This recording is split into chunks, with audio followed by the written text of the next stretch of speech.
মানকিপক্স কি? মানকিপক্স হল একটি ভাইরাল রোগ যা মাঙ্কিপক্স ভাইরাস দ্বারা সৃষ্ট অর্থোপক্স ভাইরাস গণের একটি প্রজাতি। দুটি ভিন্ন ক্লেড বিদ্যমান, ক্ল্যাড ১ মধ্য আফ্রিকান এবং ক্ল্যাড ২ পশ্চিম আফ্রিকান। মানকিপক্সের সাধারণ উপসর্গ হল ত্বকের ফুসকুডি বা মিউকোসাল ক্ষত যা জ্বর, মাথা ব্যথা, পেশিতে ব্যথা, পিঠে ব্যথা, কম শক্তি এবং ফোলা লিম্ফ নোড সহ ২ হতে ৪ সপ্তাহ স্থায়ী হতে পারে। মানকিপক্স সংক্রামক, দূষিত পদার্থ বা সংক্রামিত প্রাণীর সাথে শারীরিক যোগাযোগের মাধ্যমে মানুষের মধ্যে সংক্রমণ হতে পারে।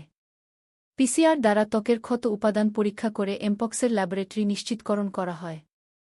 গুটিবসন্তের জন্য উদ্ভাবিত ভ্যাকসিন এবং থেরাপিউটিক্স এবং কিছু দেশে ব্যবহারের জন্য অনুমোদিত কিছু পরিস্থিতিতে মানকিপক্স এর জন্য ব্যবহার করা যেতে পারে। 2022 হতে 2023 সালে ক্লেড ২ নামে পরিচিত একটি স্ট্রেন দ্বারা মানকিপক্স এর একটি বিশ্বব্যাপী প্রাদুর্ভাব ঘটেছিল। মানকিপক্স আছে এমন কারো সাথে শারীরিক যোগাযোগ এড়িয়ে মানকিপক্স প্রতিরোধ করা যেতে পারে।